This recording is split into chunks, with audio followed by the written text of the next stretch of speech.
Hello everyone, this is Tom Fox. I'd like to welcome you to the FCPA Compliance Report. First, have you ever thought about starting your own podcast?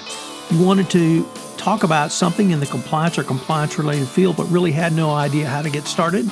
Take a listen from our sponsor, One Stone Creative. If you are enjoying this show, you might enjoy hosting your own. As an expert in your field, you have skills, knowledge, and insight that can help you expand your practice, meet new people, and create amazing content to share with the world. In as little as 2 hours a week, you can dramatically change how you promote, fill, and position your business. And One Stone Creative can show you how. Learn more at onestonecreative.net. Hello everyone, this is Tom Fox. In today's episode, I take things in a little bit different direction as I'm the one being interviewed, this time by Sean Freidlin, the Senior Product Marketing Manager Compliance at Hanzo. It's about a project commissioned by Hanzo, which became a part of the Hanzo Q1 2019 Compliance Risk and Regulations Research Roundup. It was a fascinating exercise for me, and the resulting white paper I think is very significant for the compliance practitioner. We take a look at what went into the writing, what were some of the key macro findings, what were some of the key micro business findings, what were the key regulatory findings, and frankly, or rather finally, where is compliance going and where has it been? I know you will enjoy it. Finally, the FCPA Compliance Report is a part of the Compliance Podcast Network. Hello, everyone. This is Tom Fox, back for another episode, and we are going to do something a little bit different today because I have with me Sean Freidlin with Hanzo, and Sean and I, actually Sean's going to interview me in large part for this podcast, so I rarely get to be interviewed on my own podcast. But the reason I'm going to be interviewed on this podcast is Hanzo commissioned me to write a Q1 2019 Compliance Risk and Regulations Research Roundup, and Sean was the person I worked with on this project. So I thought it'd be a great opportunity to talk about this project, talk about the research, talk about the paper, and have Sean talk a little bit about the final product because it's more encompassing than my contribution. But it turned out to be a really interesting paper and something that really I think every compliance practitioner needs to read for sort of where we've been, but more importantly, where we're going. So Sean, with that incredibly long-winded introduction, first of all, welcome and thank you for doing this with me. Thank you, Tom. I'm happy to be here and looking forward to flipping the script a little bit and, shining the spotlight on you for once. But, as a longtime listener and big fan, I'm excited to be here. So, Sean, let's just start with you were the one who proposed this project to me. So perhaps you could tell us or at least set the stage of what is the Hanzo Q1 2019 Compliance Risk and Regulations Research Roundup? Yeah, thank you. Of course. So basically, what I've noticed more so now than in the past is that so many of these compliance vendors, law firms, institutions are conducting really unique research throughout the year about trends and regulatory enforcement, about their own kind of data that they've collected as a company to help kind of prove the importance and impact that compliance has on organizations. And in Q1 2019 especially, there was a ton of really great work. Ethisphere, Navex, Baker McKenzie, the World Economic Forum, all of these organizations were publishing all of this really, fantastic research. And as a marketer, I probably have a little bit more time to read it than the average chief compliance officer or compliance professional, who we all know is, really busy and juggling a ton of responsibility. And, all in, there were over 100 pages of research. And, I found it all to be pretty important, but I could understand how it would be hard for someone to keep up with all of that data and what it meant, let alone reading all of it or digesting all of it or connecting the dots between what these pieces had in common with each other, which is where I thought you came in, Tom. And you're obviously really tuned into the industry and understand the risks and challenges of a compliance professional really well.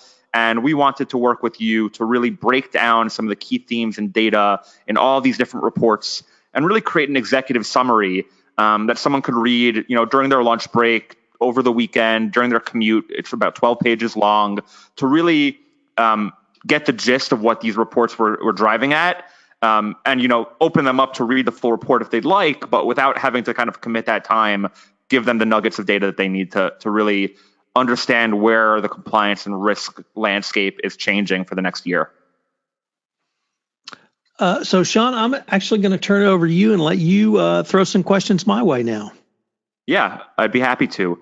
Tom, I emailed you, asked you if you're open to this idea. You were into it. I think I gave you 6 or 7 different pieces of research to digest. Obviously, a big task with a lot of information to think about. What was your overall approach to writing your piece of this report and really, tackling this burden and making it more digestible for compliance teams? Sure, Sean. So really, I tried to think through what would be a logical approach in terms of either macro to micro or micro to macro. Probably my legal training always comes in where you list the facts, the holding, and then the rationale. It was beaten into us in law school, but it seemed to me that there were several very good pieces that we could discuss that gave a compliance officer not only a sense of where we had been in 2018, but really where we were going. So I really tried to structure it in terms of what were some of the broadest trends, literally economically across the globe, what were the business risks that popped up, how did regulators see their priorities, and what were the compliance issues or trends that we could spot going forward. And then we had some significant events in Q1. So I tried to really give at least some thought as to where we might be going and what compliance practitioners needed to think about going forward. For what it's worth, I think you did a great job. One of the first pieces of research on my list that I kind of handed over to you was the 2019 World Economic Forum Global Risk Report. And the World Economic Forum is obviously a flagship event for the business community in Q1 of every year. And over the past few years, we've really seen an emphasis on ethics and sustainability, the regulatory impact of our changing kind of economic landscape. What were some of the highlights that you saw in the World Economic Forum's 2019 Global Risk Report? So, Sean, I typically don't think of the World Economic Forum's reports as really something that's directly applicable to compliance practitioners, and certainly not someone who is in the nuts and bolts or really in the weeds of compliance. But when I took a step back, I realized that the world or global trends around risks really portend some of the specific business risks. So I thought it was interesting to look at the very big picture, because that's what the World Economic Forum looks at in their Global Risk Reports 2019. And I identified 4 that I thought were going to be applicable for the compliance practitioner going forward. 1 was technological risks, 2 was economic risks, 3 was environmental risk, and then 4 is political instability. And I guess the in tech risks, in addition to hacking, issues around data privacy as well, are certainly on the forefront of many people and compliance practitioners. The economic risk is what's going to be the vulnerabilities of the global economy, frankly, with the leadership or lack of leadership of the United States on this key point. We are in uncharted waters, and so I think compliance practitioners need to be able, or at least think through responding to that. And then the next 2, environmental risks and political instability. What I really tried to get across there, Sean, was that wherever you might sit on the spectrum of these issues, what I have seen is businesses being required to take a much more of a leadership role, because certainly in the United States, government has abandoned these, or at least cut back dramatically. And whether companies are being forced to because that's really in their business model, climate risks, financial instability, or their stakeholders are demanding it, whether it be, we've seen Google employees protest around certain contracts between Google and the United States government, for instance, or consumers. Consumers don't want to be associated with companies that violate kind of established global norms. So I thought it was really interesting that what I might not normally would think of as a really a compliance risk because of the instability and the lack of leadership for many countries. And it can be a reason, if I could talk about Brexit for just a moment, it's not that the government in the United Kingdom doesn't want to take a look at or consider environmental risks, but the oxygen was sucked out of the UK political system last year, and maybe for this year, at least up to Halloween, around Brexit as well. So there's not really addressing many of these issues, and businesses have. So on a very macro level, I found it a fascinating exercise. Yeah, and I think that we're at a really, unique inflection point within the compliance industry where organizations are not just investing in compliance or building ethical cultures because they're required to by a regulator, but because they're really seeing the economic and cultural benefit of building a business with those principles at the heart of it. And I think a lot of this research kind of reinforces that, but it's encouraging to see it moving in that direction. And I'm sure compliance teams can use that information to their own benefit when they're building their program. Now, the next piece of research that you analyzed was the Allianz Business Risk Barometer. And that was really more specifically looking at some of these business risks. What did you see in that report, Tom, and how did it kind of relate to some of what you saw in the World Economic Forum research? So Allianz is in the insurance space. And so first of all, it was interesting because if there's any company that's going to understand risk, it's the company that rates and or makes money or losses on that risk, because that was sort of point one. Two is they surveyed over 2,400 risk management experts, and there were four general areas of primary risk to business. Certainly, you would not be surprised to see natural catastrophes or climate change as part of those, but also business interruption. And that could be in the form of political unrest, it could be a strike, it could be a wide variety of areas. The third was legislation and regulatory change. And once again, that's not limited to one area of law. It could be as broadly as data privacy, data protection. It could be human trafficking. It could be conflict minerals. It could be just a wide variety of areas. And the fourth and final general area was around technology.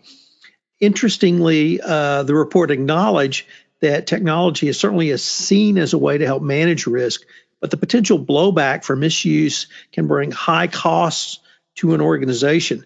So as a compliance professional, Sean, living in Houston and having kind of gone through Ike, natural catastrophes are certainly on the forefront of my mind, and perhaps where you live in New York after Sandy, that's something you think about more than you did before. But how does a compliance professional prepare for the time when he or she literally cannot communicate for a week because power's knocked out to the city you were in? Or conversely, what happens if a part of your operations is hit by a very large storm outside of the United States?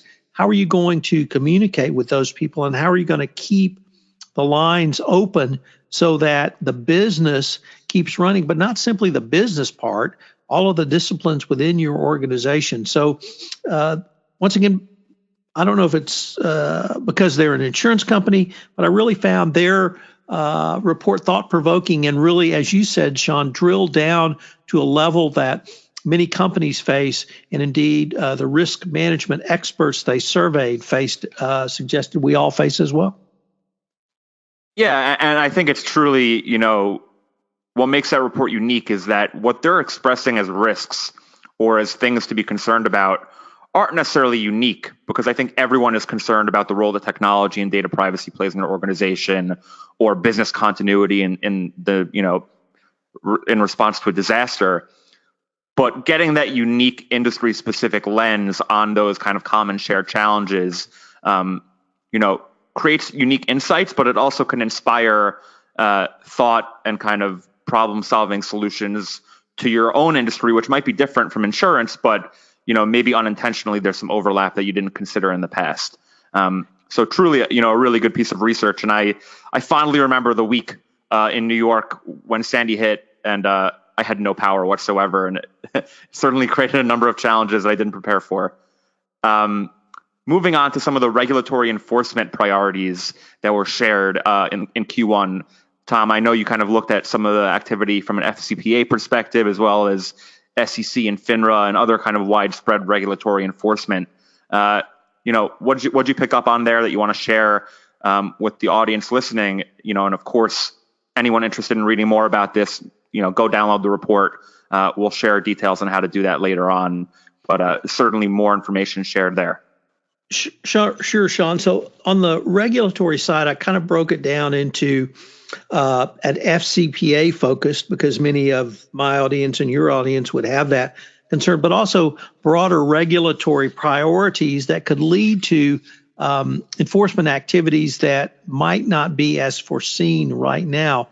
And in the FCPA world, we had a continued evolution of the Department of Justice's thinking around enforcement of the FCPA, moving towards a more full embrace of the corporate enforcement policy announced in late November 2017. We had that now for a little over a year, perhaps 15 months or so, but we had some modifications to that policy last year in terms of anti-piling on, applying the policy to mergers and acquisitions.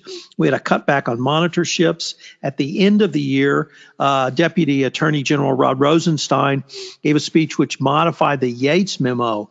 Now, the Yates memo has been around since September of 2015, but we saw really its fullest fruition last year in terms of companies turning over information on culpable individuals, and we saw a large number of individuals, the largest number in quite some time, charged with FCPA violations, more than 30 individual defendants in FCPA-related cases and convictions of 19 individuals. And we saw that moving forward into Q1 of 2019 with the Cognizant Technologies FCPA enforcement action, where although the company received a declination, both the CEO and CFO were individually indicted for FCPA violations. And this is something, frankly, we had not seen before inside of the United States, maybe just once or twice. So really significant changes and continued evolution by the Department of Justice, but it was broader than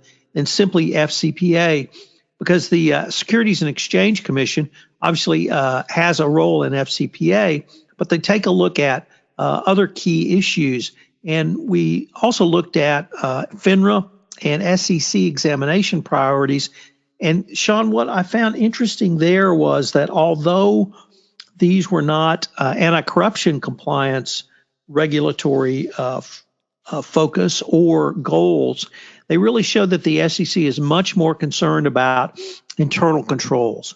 And whether that is internal controls around your own audit examination policies, whether it's around SOX 404 reporting requirements, or whether it's around FCPA internal controls, companies need to be able to demonstrate the effectiveness of financial controls, accounting controls, and compliance controls. And if you cannot, that may well be a violation of the Securities Act.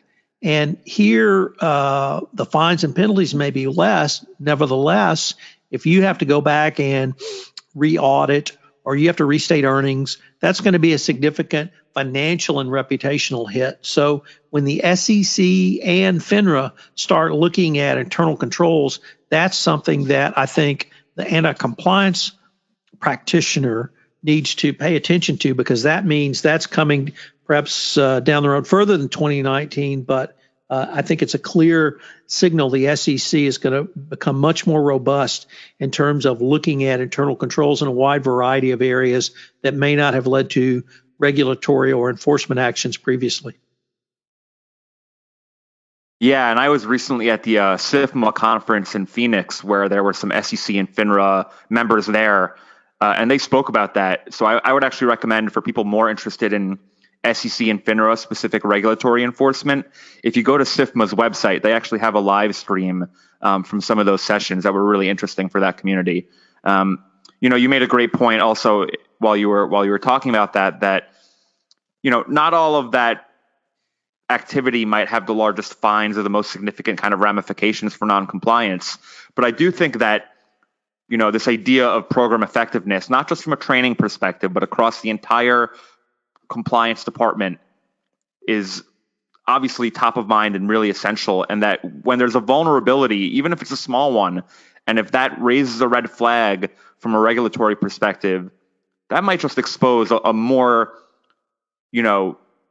thorough examination of your compliance program for everything else, right? So even that small thing that you might overlook or might not think is a huge risk, that could be the catalyst for a more thorough regulatory kind of lens on your organization. It's a great point, Sean, and that's something that I think we're going to frankly see more and more of, and that sort of testing of effectiveness, both the Department of Justice, SEC, and FINRA, they all know what an effective compliance program is. They know what a paper program is. But what you as a compliance practitioner have to do is demonstrate effectiveness. So how are you going to document that you've not only tested your program, but it's either effective or you've effectively remediated to get it up to being effective? So that's an excellent point. And for anyone interested in learning more about compliance program effectiveness, Tom literally wrote a book about it. So, highly recommend checking that out if you haven't already. So, Sean, I guess I wanted to see if I could give a few thoughts about compliance going forward, because you alluded to in your opening remarks that there were a couple of interesting papers that came out in Q1 of 2019 about really, I think, something that compliance practitioners have known intuitively for quite some time, but really didn't have the documentary evidence to show. And the first one was Ethisphere's World's Most Ethical Company Awards this year found a true financial premium of companies with ethical leadership.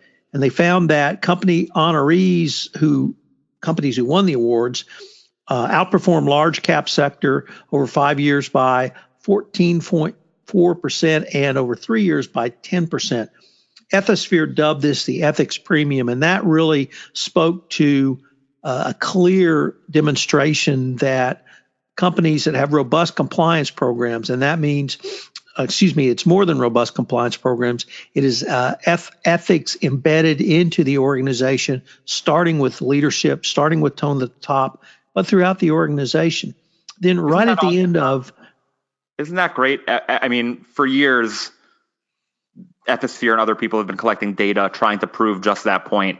And now there is real tangible evidence that you could bring to your board or bring to your C-suite and say, listen, if we invest in this, it might actually help our bottom line. Well, it's not that it may, Sean, that it will help your bottom line. And interestingly, actually much more interestingly, I thought it was a great piece of academic research. At the end of 2018, a gentleman named Dr. Kyle Welch, who's an assistant professor at George Washington, released a paper on evidence and use of efficacy of internal whistleblowing systems. Dr. Welch looked at 15 years of anonymized data from Navex Global on their hotline reporting. And what he found was that companies with not simply a hotline, but a robust whistleblower and reporting system, a speak-up culture that was honored, there was no retaliation or retaliation was protected, had greater profitability, had greater workforce productivity, but most importantly, there were fewer material lawsuits. And this means lawsuits of civil lawsuits, such as sexual harassment, but also meant regulatory fines and penalties. And I think it was a full 10% less. And that really, for $1 billion corporation, think of your legal budget. If you could reduce your spend on litigation, on enforcement actions, on defending enforcement actions by a factor of 10%, that's real dollars. So this was really the first time we had seen a specific tool in a compliance program. And here it was whistleblowing systems, but it wasn't just a hotline. It was an entire culture around whistleblowing. So that was a really great piece of information. And frankly, I'm looking forward to what Dr. Welch might come up with in the future. And it really had ended, Sean, with, or at least my portion of this project ended with a concept that I think a lot of compliance practitioners are hearing about and talking about more, which is connected compliance. And that we took a look at a Baker McKenzie white paper on this topic, which was entitled Connected Compliance, the Business Case for Compliance Integration. And this was a great way to talk about what the Department of Justice started talking about several years ago in terms of operationalizing compliance. It means finding the right balance between strategic growth and compliance to increase business value and connects compliance strategy leaders, aligning compliance and commercial goals. So this is something that every compliance practitioner is moving forward on, and the regulators are starting to talk about this as well. So when we can get cutting through the silos, cutting through the different disciplines within an organization to work towards having an integrated, fully operationalized compliance program, this is going to not only make compliance better, but that's going to kick us back into sort of points 1 and 2 on this topic, Sean, which are the improved or lessened, rather, litigation and investigation costs leading to the improved ethics premium that Ethisphere has found in looking at companies who win the world's most ethical awards. Yeah, and listen, for folks like you and other members of the compliance community that have been doing this for a long time, I think that in your heart and at an individual level, you might have known a lot of this, you might have felt a lot of this to be true, but to have indisputable academic research and data collected over years that really lays it out pretty clearly, if you invest in this, if you build an ethical culture and take employee hotline complaints seriously and establish that tone from the top and from the middle, and really invest in building a compliance program that isn't just a paper program that checks a regulatory box, but carries the same weight as any other department within your organization would, it'll work out for the best. And I think, we're probably scratching the surface of that research, and really, a decade from now might look back at 2018 and 2019 as the year when things started tipping in the right direction. But I think we've, kind of opened Pandora's box and there's no turning back now. It's really just going to, hopefully, I think, continue to escalate in a way that demonstrates the importance of compliance and ethics within corporate culture. Sean, that seems to be a great place to end this podcast. So let me go back to interviewing you for a question or two. Where can listeners go to find out more about the Q1 2019 Compliance, Risk, and Regulations Research Roundup by Hanzo? Sure. You can go to hanzo.co/compliance and risk 2019. You can also Google Hanzo Compliance and Risk, and it should pop up on the first Google search result. Or you could just visit Hanzo's website, which is hanzo.co, and you'll be able to find it from the homepage. If you want to connect with me on LinkedIn, it's on my profile too. My name is Sean Freidlin. I'm the only one. So, you'll be able to find me pretty easily. And if you follow Tom on social media, you might have seen him sharing it. But if you visit his LinkedIn or his Twitter profile, you'll probably be able to see it there pretty quickly without scrolling too far. So definitely encourage anyone to download it. It's free. Give us your name and your email address. I hope that's a fair trade-off. But hopefully we'll do it every quarter, work with Tom to really put it out and, just continue to shine a spotlight on great work being done by the community and shorten it in a way that could be digested, without occupying too much of your time, because we all know that compliance officers can be quite busy. And I would just add that in addition to the written text that was part of my part of this project, Sean added just a ton of great graphics and links to this report. The Hanzo team came up with additional research that they put into this report. So there's a lot in here, but it's designed specifically for the compliance practitioner and to synthesize a wide body of information that you can utilize, not only, like I said, when we started, where we've been, but more importantly, where we're going.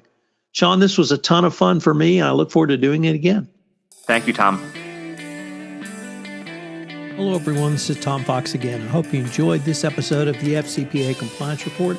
It was fun for me to be interviewed, particularly by Sean, as he's a great interviewer.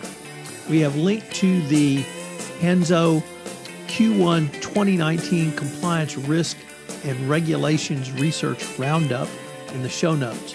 I hope you will download it. It's a free ebook from Hanzo. It will definitely provide you with lots of solid information about not only where we have been, but where we are going and many of the risks that you will face going forward. I hope you will join me again next week for another episode of the FCPA Compliance Report. The FCPA Compliance Report is a part of the Compliance Podcast Network.